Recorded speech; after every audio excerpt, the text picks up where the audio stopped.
Hello peoples, this is your one and only favourite Ayush भैया। And आज की video में हम लोग पढ़ने वाले तुम्हारे क्लास 12 के फिजिक्स का चैप्टर बायोमैकेनिक्स एंड स्पोर्ट्स। भैया यार फिजिक्स का चैप्टर नहीं है, फिजिकल एजुकेशन का चैप्टर है। अपने आप को करेक्ट कीजिए यार, फिजिकल एजुकेशन के नाम पे तुम्हारे साथ हो रहा है स्कैम, क्योंकि पूरा जो चैप्टर है ना वो फिजिक्स के रिलेटेड ही टॉपिक से भरा हुआ है, इसलिए मैंने बोल दिया फिजिक्स का चैप्टर। जिन स्टूडेंट ने क्लास 9 में क्रश और अपनी गर्लफ्रेंड पे ज्यादा ध्यान नहीं दिया होगा और फिजिक्स पे ध्यान दिया होगा, उन्हें ये चैप्टर मक्खन जैसा समझ आएगा, बहुत इजी लगेगा। बाकी यार वीडियो को एंड तक देखते हो तो एंड में कुछ इंपॉर्टेंट क्वेश्चन भी दूंगा, तो अब आराम से चुकू बैठो एंड चलो शुरू करते हैं आज के हमारे इस 3D एनिमेटेड वीडियो को। और चलो सबसे पहले मैं तुम्हें बता देता हूं कि कौन कौन से सब टॉपिक्स को इस पूरे चैप्टर में कवर अप करना है। तो यार अब तुम्हारे स्क्रीन पे सब टॉपिक्स का टेम्पलेट दिख रहा होगा। सबसे पहले टॉपिक जो कवर अप करना है वो Newton's law of motion and its application in sports, यानी कि न्यूटन्स के अलग अलग लॉ के बारे में पढ़ना है जो बचपन में तुम लोगों ने पढ़ा है, और उसका यूज कैसे होता है स्पोर्ट्स में उसके बारे में पढ़ना है। सेकंड टॉपिक है types of lever and their application in sports, यानी कि लीवर क्या होता है, उसका एप्लीकेशन क्या है स्पोर्ट्स में, उसके बारे में पढ़ना है। तीसरा टॉपिक है इक्विलिब्रियम, इसमें हम लोगों को dynamic and static and centre of gravity and its application in sports के बारे में अच्छे से पढ़ना है। चौथा टॉपिक है फ्रिक्शन एंड स्पोर्ट्स, बहुत इजी टॉपिक है।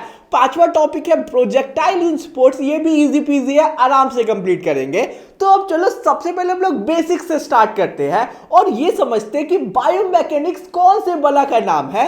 तो बायोमैकेनिक्स दो वर्ड के कॉम्बिनेशन से मिलकर बना है, बायो और मैकेनिक्स। बायो का मतलब क्या होता है, लाइफ और लिविंग, जो कि एक ग्रीक वर्ड है, और मैकेनिक्स का मतलब होता है फील्ड ऑफ फिजिक्स। अगर कॉम्बाइन करोगे तो यार देखो बायोमैकेनिक्स तुम्हारा साइंटिफिक स्टडी है और इसमें हम लोगों को यह बताता है कि कैसे हमारा जो ह्यूमन बॉडी है ना वो मूव करता है फिजिक्स के अलग अलग हेल्प से। ठीक है, मैकेनिक्स का मतलब ये होता है कि ये हमें अंडरस्टैंड करवाता है, समझाता है कि कैसे मसल्स, बोन्स और जॉइंट्स जो है वो एक साथ मिलकर काम करते हैं। दो डेफिनेशन मार्क हो रहा होगा, दोनों में से एक याद कर लेना, तुम्हारा काम हो जाएगा, 1 नंबर में आएगा एमसीक्यू में, तो लिख लेना। समझ गए? अब चलो स्टार्ट करते हैं सबसे पहले टॉपिक को, जो कि है Newton's law of motion and their application in sports. तो देखो न्यूटन का बेसिकली कितना लॉ था, कमेंट में जरूर बताना, इतना बचपन में पढ़े होंगे। 3 लॉ था यार। पहला हम लोगों का लॉ है लॉ ऑफ इनर्शिया। इसके अकॉर्डिंग क्या है, कोई भी बॉडी जो है अगर रेस्ट में रहता है, यानी कि एक जगह स्टिल रहता है, कोई भी बॉडी अगर एक जगह रेस्ट पे रहता है या फिर मूव करते रहता है, तो इसके अकॉर्डिंग जो बॉडी है ना वो तब तक रेस्ट पे रहेगा या फिर तब तक मूव करते रहेगा जब तक कोई भी एक्सटर्नल फोर्स उस पर अप्लाई नहीं किया जाता है। अगर मेरी लैंग्वेज में इजी पीजी शब्दों में समझाओ तो फॉर एग्जांपल एक फुटबॉल है, तो फुटबॉल को जब तक तुम लोग किक नहीं मारोगे तो क्या तब तक वो मूव करेगा? नहीं करेगा। और अगर तुम लोग फुटबॉल को किक मार देते हो बाय चांस, तो फुटबॉल तब तक गुड़गुड़ाते रहेगा, यानी कि गोल गोल घूमते रहेगा, आगे मूव करते रहेगा, जब तक कोई एक्सटर्नल फोर्स आगे से उसे रोक नहीं देता है, या फिर इनर्शिया के चलते या फिर फ्रिक्शन के चलते वो फुटबॉल रुक ना जाता हो। तो इसे ही बोलते हैं लॉ ऑफ इनर्शिया। बहुत इजी है, तुम लोगों ने बचपन में भी पढ़ा होगा। अब इसका एप्लीकेशन देख लेते हैं। सबसे पहला एप्लीकेशन है football keeps rolling until friction stop it's, यानी कि फुटबॉल जब तक गोल गोल घूमते रहता है तब जब तक फ्रिक्शन उसे स्टॉप नहीं कर देता, रोक नहीं देता है। सेकंड ये है ball keep moving due to inertia, यानी कि तुम्हारा कोई भी बॉल जो है वो इनर्शिया के चलते हमेशा मूव करते रहता है जब तक कोई भी बैट उसे नहीं रोकता है या फिर कोई भी बॉडी उसे नहीं रोक देता है। समझ गए होंगे? ये कुछ एग्जांपल है, 3 याद कर लेना, काम हो जाएगा। सेकेंड लॉ है लॉ ऑफ एक्सेलरेशन, ये हम लोगों का सेकेंड लॉ ऑफ मोशन है। इसके अकॉर्डिंग क्या है, ये हम लोगों को ये बोलता है कि acceleration is directly proportional to force और इनवर्सली प्रोपोर्शनल टू मास। समझ रहे हो? अगर इजी पीजी शब्दों में समझाओ तो एक्सेलरेशन यानी कि कोई भी ऑब्जेक्ट में अगर तुम लोग ज्यादा फोर्स लगाओगे तो उसका एक्सेलरेशन ज्यादा होगा, यानी कि ज्यादा फोर्स लगाओगे तो उसकी स्पीड ज्यादा होगी। समझ गए होंगे। और अगर कोई भी ऑब्जेक्ट जो है जिसका मास बहुत ज्यादा है, यानी कि कोई भी ऑब्जेक्ट का वेट ज्यादा है, तो उसकी एक्सेलरेशन जो है वो कम होगी, क्योंकि acceleration is inversely proportional to mass. थोड़ा सा हम लोग साइंस में घुस रहे हैं, 9th का साइंस है, ज्यादा टफ नहीं है, मुझे पता है, समझ रहे होगे तुम लोग। ज्यादा एक एग्जांपल समझाता हूं, ठीक है। अगर हम लोग एक बाइसाइकिल पे ज्यादा जोर लगाते हैं तो वो ज्यादा तेजी से चलता है ना।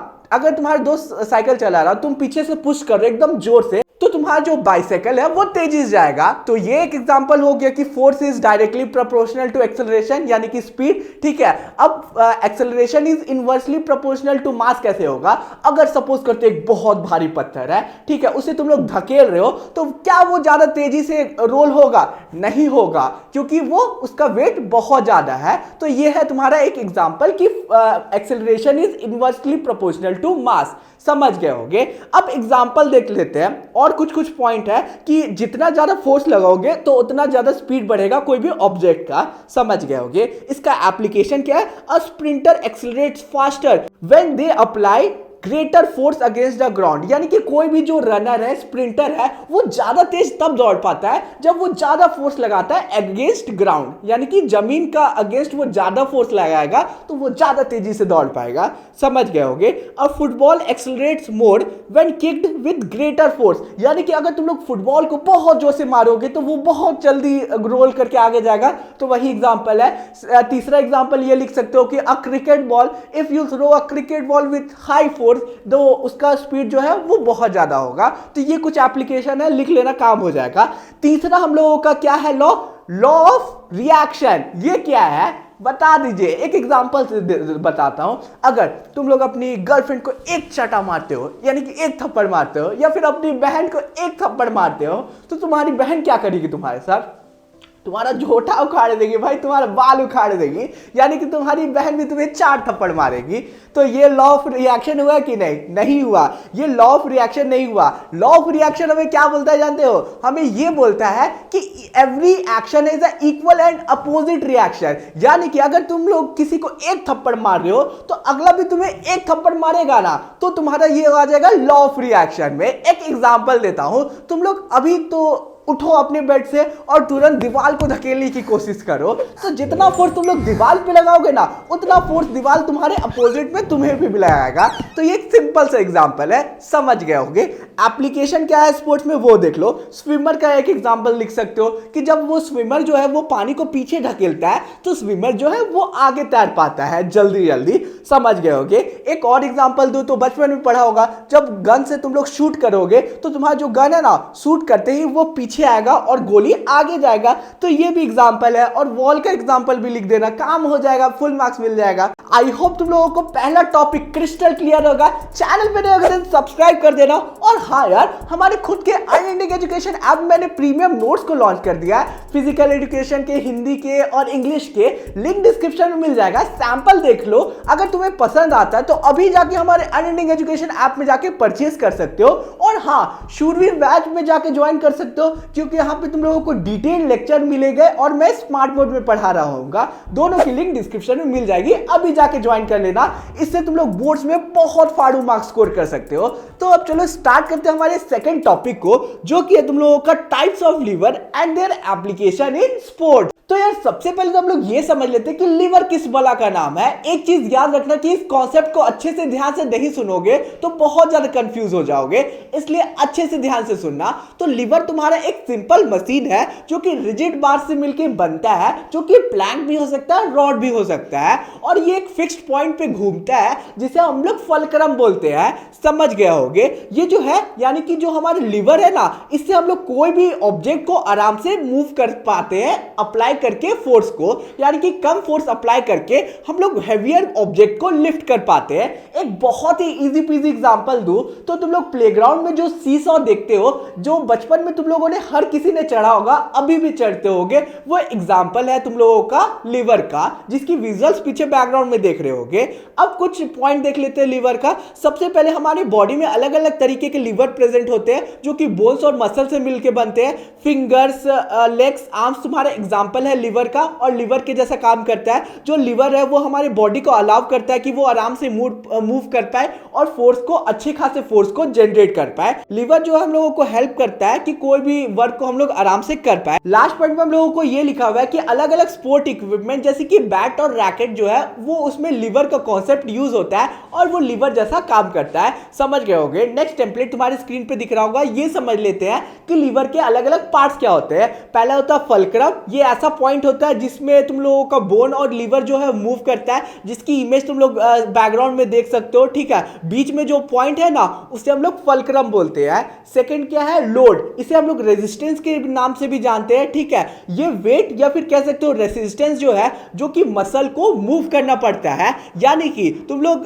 एक तरफ का जो लोड होगा ना, जो तुम लोग स्क्रीन पे देख रहे हो, वो तुम लोगों का हो जाएगा रेजिस्टेंस या लोड। ठीक है, तीसरा क्या है? एफर्ट या फिर कह सकते हो फोर्स। जो भी फोर्स हम लोग अप्लाई करते हैं उस लोड को उठाने के लिए उसे हम लोग बोलते हैं एफर्ट। ठीक है, यानी कि एक साइड जो तुम लोग फोर्स लगा रहे हो ना कोई भी ऑब्जेक्ट को ऊपर लिफ्ट करने के लिए, उसे हम लोग बोलते हैं एफर्ट। अब सिंपल समरी समझ लो जो कि तुम्हारे एग्जाम में काम आ सकता है। ठीक है, तुम्हारा फल्क्रम जो है बॉडी में एक जॉइंट हो जाएगा। एफर्ट तुम्हारा मसल फोर्स होगा जो तुम्हारा मसल ताकत लगा रहा है। तीसरा लोड क्या होगा? बॉडी वेट और एक्सटर्नल वेट जो तुम्हारे अपोजिट में होगा वो तुम लोगों का लोड हो जाएगा। क्लियर हो जाएगा। बहुत इजी कॉन्सेप्ट है, बस थोड़ा दिमाग लगाओगे हो जाएगा। अब लिवर के अलग अलग टाइप्स होते हैं और उसके एप्लीकेशन होते हैं, उसके बारे में अच्छे से समझ लेते हैं। तो देखो यार, सबसे पहला टाइप हमारा क्लास 1 लिवर। इसमें होता क्या कि तुम्हारे फल्क्रम जो है ना वो सेंटर में होता है और एक तरफ लोड होता है तुम्हारा और एक तरफ तुम्हारा फोर्स होता है। यानी कि रेजिस्टेंस एक तरफ होता है और दूसरे तरफ तुम्हें एफर्ट लगाना पड़ता है। तुम लोग फिगर में देख सकते हो। इसका नीचे एग्जांपल आओगे तो एक बंदा जो है वो सीसॉ में बैठा हुआ है और अलग दूसरे तरफ से तुम लोगों का फोर्स अप्लाई किया जा रहा है। तो ये सिंपल से एग्जांपल है। और स्पोर्ट्स के फील्ड में नॉर्मल एग्जांपल दूं तो कोई भी फुटबॉल प्लेयर जब अपने हेड से फुटबॉल को मारता है तब तुम लोग देखते होगे कि फुटबॉल दूसरे डायरेक्शन में जाता है। तो यहां पे तुम लोगों का जो हेड का सेंटर पॉइंट है वो फल्क्रम बन जाएगा। नीचे से तुम्हारा फोर्स आ रहा होता है और ऊपर से तुम्हारा लोड आ जा रहा होता है जो कि फुटबॉल होता है। तो ये एक परफेक्ट एग्जांपल है तुम्हारा क्लास 1 लिवर का। सेकेंड है क्लास 2 लिवर। इसमें होता क्या कि फल्क्रम तुम्हारा एक साइड में आ जाता है, बीच में तुम्हारा लोड रहता है और सबसे साइड में तुम्हारा फोर्स रहता है। फिगर की हेल्प से अच्छे से समझ सकते हो। इसका बहुत ही इजी पीजी एग्जांपल है कार्ट, जो कि तुम लोग स्क्रीन पे देख सकते हो। ये कार्ट का जो चक्का है ना ये फल्क्रम हो जाएगा क्योंकि ये एक पॉइंट है जो कि हिलता नहीं है। ठीक है, तुम्हारा लोड जो है वो बीच में आ जाता है, कोई भी सामान कार्ट के बीच में रख सकते हो। और तुम्हारा आगे जो हैंडल है जिसे तुम लोग पकड़ के कार्ट को आगे करोगे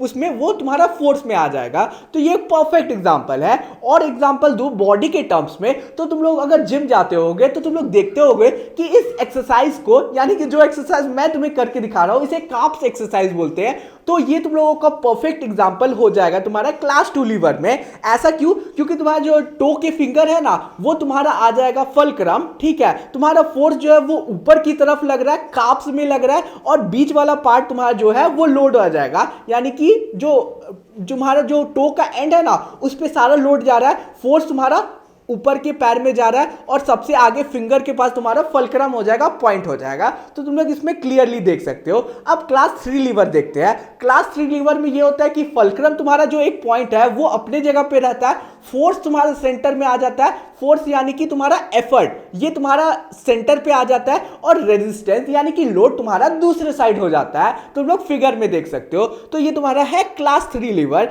इसका एक एग्जांपल दो तो ये जो टूल है जिसे तुम लोग गड्ढा खोदते हो ये तुम लोगों का है एग्जांपल क्लास 3 लीवर का। और अगर बॉडी के वे में एग्जांपल दूं तो तुम लोग अगर बाइसेप्स मारते हो, जैसे स्क्रीन पे देख रहे हो मैं तुम लोगों को मार के दिखा रहा हूं, तो ये जो बाइसेप्स कर्ल है ना ये परफेक्ट एग्जांपल है क्लास 3 लीवर का। इसमें क्या हो रहा है कि तुम्हारा जो वेट है वो आगे की तरफ है। ठीक है, तुम्हारा जो पॉइंट है वो तुम्हारा कोहनी हो जाएगा। ठीक है, और आगे तुम्हारा जो बीच वाला पार्ट है वो फोर्स लगा रहा है। तो ये परफेक्ट एग्जांपल है क्लास 3 लीवर का। देखो तुम्हारे लिए कितना मेहनत करता हूं, जिम जाके स्पेशली रिकॉर्ड करके आया हूं ताकि तुम लोगों को वीडियो में समझा पाओ, समझ गए होगे। चलो अब हम लोग इसे डिटेल में समझ लेते हैं और वर्ड्स के फॉर्म में समझ लेते हैं। तुम्हारा स्क्रीन पे दिख रहा होगा।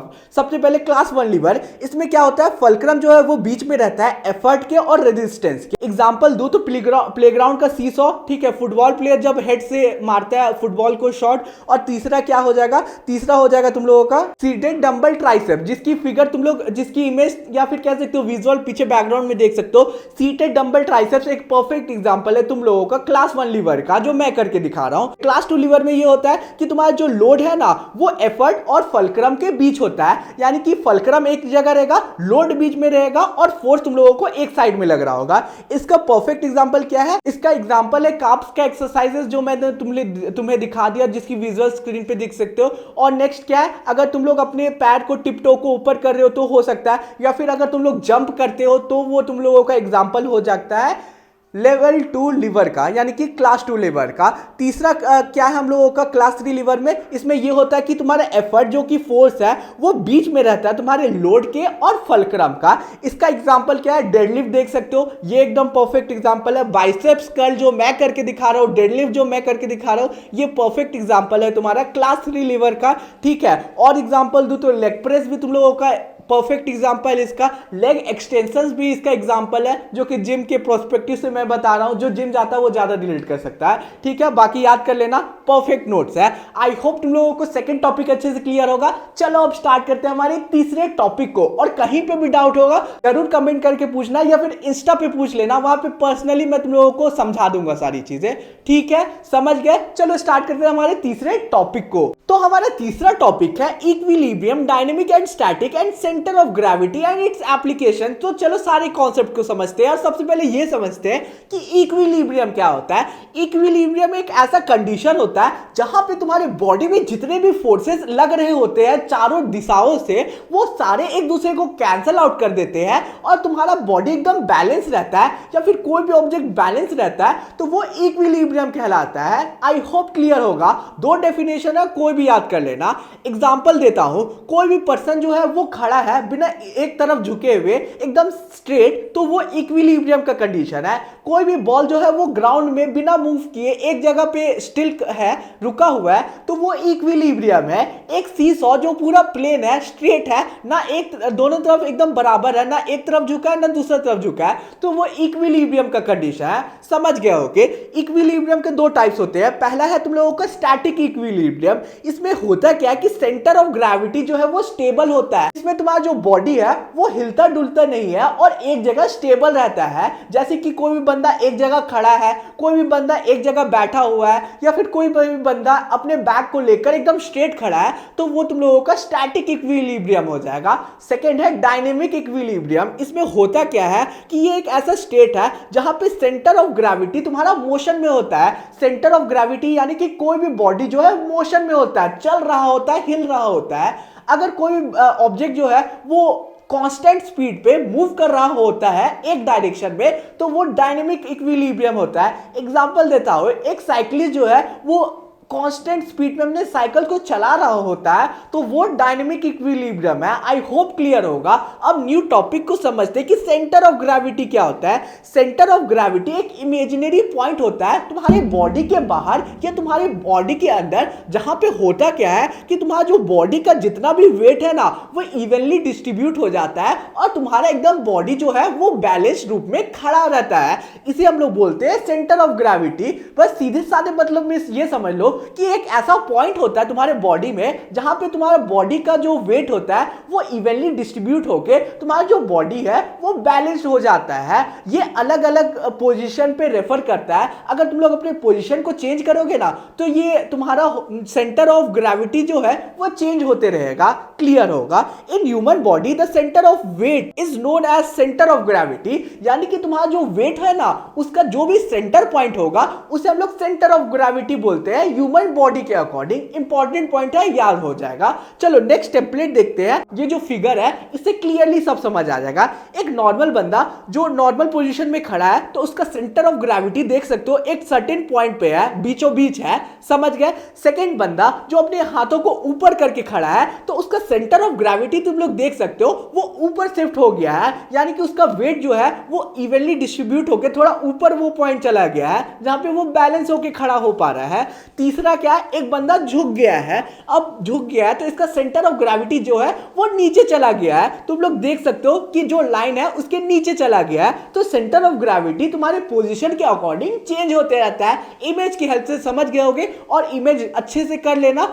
पूछा जा सकता है कि इमेज की हेल्प से एक्सप्लेन करो। अब सेंटर ऑफ ग्रेविटी के एप्लीकेशन को देख लेते हैं जो कि स्पोर्ट्स में होते हैं। सबसे पहला एग्जांपल क्या है, स्प्रिंटिंग। एक स्प्रिंटर को तुम लोग देखते होगे कि अपना बॉडी वेट को वो आगे रखता है, जैसे इमेज में देख सकते हो, ताकि वो जो है उसका सीओडी यानी कि सेंटर ऑफ ग्रेविटी जो है, सीओजी यानी कि सेंटर ऑफ ग्रेविटी जो है वो आगे हो जाए, जिससे वो एकदम फास्ट तरीके से अपना स्टार्ट ले सके। सेकेंड है साइकिलिस्ट। साइकिलिस्ट को ये देखते होगे कि वो झुक के हैंडल को पकड़ के चलाते हैं, कोई भी साइकिलिस्ट। क्यों? क्योंकि उनका जो बैलेंस है वो ज्यादा उससे बनता है और ज्यादा तेज वो साइकिल चला पाते हैं, यानी कि सीओजी उनका आगे शिफ्ट हो जाता है। क्लियर होगा। तीसरा है हाई जंप। हाई जंप में होता है क्या कि जब बॉडी आर्क बना लेता है तो सीओजी जो है यानी कि सेंटर ऑफ ग्रेविटी जो है वो नीचे चला जाता है, जिसकी वजह से वो आराम से जंप ले पाते हैं, हाई जंप ले पाते हैं। चौथा है रेसलिंग। रेसलिंग में तुम लोग ये देखते होंगे कि जो रेसलर है वो अपनी नीज को झुका के ऐसे खड़े हो जाते हैं। क्यों? ताकि उनका सीओजी सेंटर ऑफ ग्रेविटी नीचे चला जाए,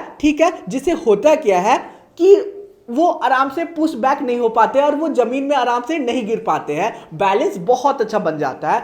आई होप क्लियर होगा, याद कर लेना, मैंने बहुत अच्छे से एक्सप्लेन कर दिया। अब आते हैं फोर्थ टॉपिक के ऊपर, फ्रिक्शन इन स्पोर्ट। स्पोर्ट्स में फ्रिक्शन कैसा होता है? पहले फ्रिक्शन किस बला का नाम है? बचपन से पढ़ रहे हो, मुझे मत बोलना कि भैया एक्सप्लेन करो, लेकिन करूंगा क्योंकि तुम लोग मेरे बच्चे जैसे हो, ठीक है। फ्रिक्शन क्या है? फ्रिक्शन एक ऐसा फोर्स होता है जो कोई भी ऑब्जेक्ट को स्लो डाउन करता है। सिंपल वे से लिख सकते हो, friction is a force that slows things down और stops them when they move. यानी कि ये एक ऐसा फोर्स होता है जो हर वक्त हर ऑब्जेक्ट पे लग रहा होता है, जिससे कोई भी ऑब्जेक्ट जो है वो एक टाइम पे जाके रुकता ही रुकता है, या फिर उसका जो स्पीड है वो कम हो जाता है। फ्रिक्शन का एग्जाम्पल दूं तो रबिंग हैंड, ठीक है, अपने हाथों को रगड़ोगे तो हीट जनरेट होगा, तो ये तुम लोगों का फ्रिक्शन हो जाएगा। Friction happen when two surface rub each other, ठीक है, कोई भी दो सरफेस एक दूसरे पे रब होता है यानी कि रगड़ता है एक दूसरे को, तब फ्रिक्शन जनरेट होता है, ठीक है। Car stops when brakes are applied, ठीक है, तुम्हारा कार रुक जाता है जब ब्रेक अप्लाई होता है। क्यों रुकता है? क्योंकि टायर और जमीन में फ्रिक्शन जनरेट होता है जिससे वो रुक जाता है। Ball slows down on ground, अगर बॉल को किक करोगे तो कुछ दूर आगे जाके वो खुद ही रुक जाएगा। क्यों? क्योंकि फ्रिक्शन जो है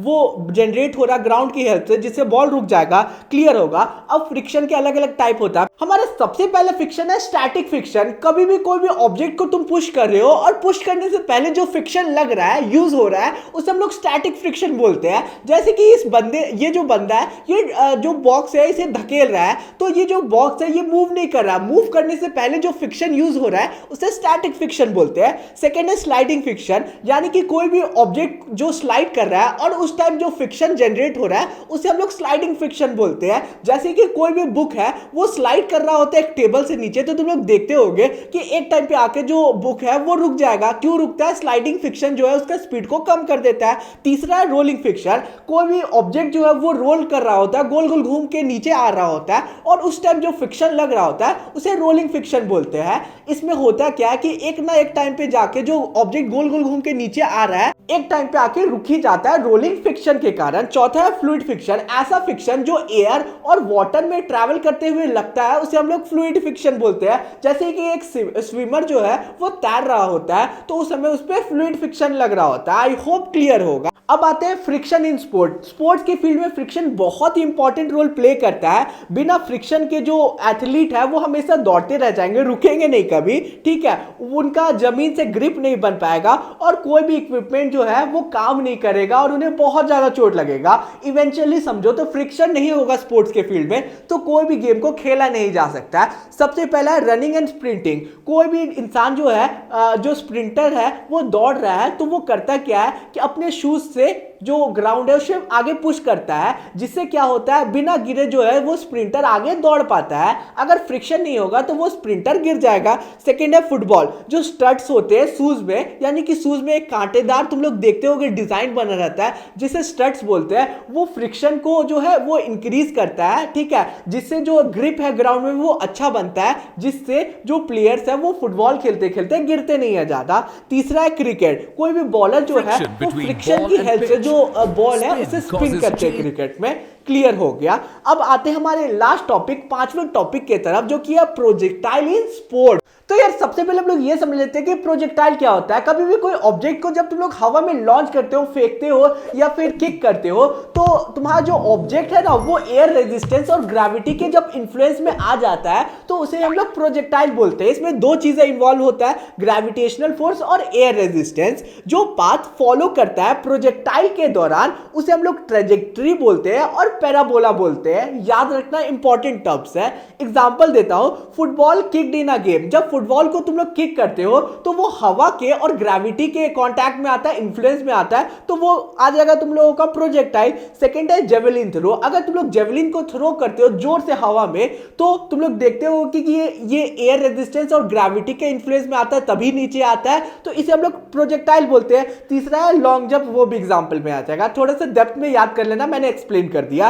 अब फैक्टर अफेक्टिंग प्रोजेक्टाइल ट्रेजेक्टरी, यानी कि कौन कौन सा फैक्टर जो है वो प्रोजेक्टाइल ट्रेजेक्टरी को तुम्हारा इन्फ्लुएंस करता है। सबसे पहला एंगल ऑफ प्रोजेक्शन। अगर 45 डिग्री में तुम लोग कोई भी चीज को एकदम परफेक्टली थ्रो करते हो तो वो ज्यादा दूर तक जाता है। अगर तुम लोग कम एंगल रखते हो तो वो ज्यादा दूर ट्रैवल करता है, और अगर ज्यादा एंगल से कोई चीज को फेंकते हो तो वो ज्यादा हाइट पे जाता है। याद रखना स्पीड ऑफ रिलीज, जितने तेजी से कोई चीज को तुम लोग फेंकोगे उतना हाइट पे, उतना दूर पे वो जाएगा।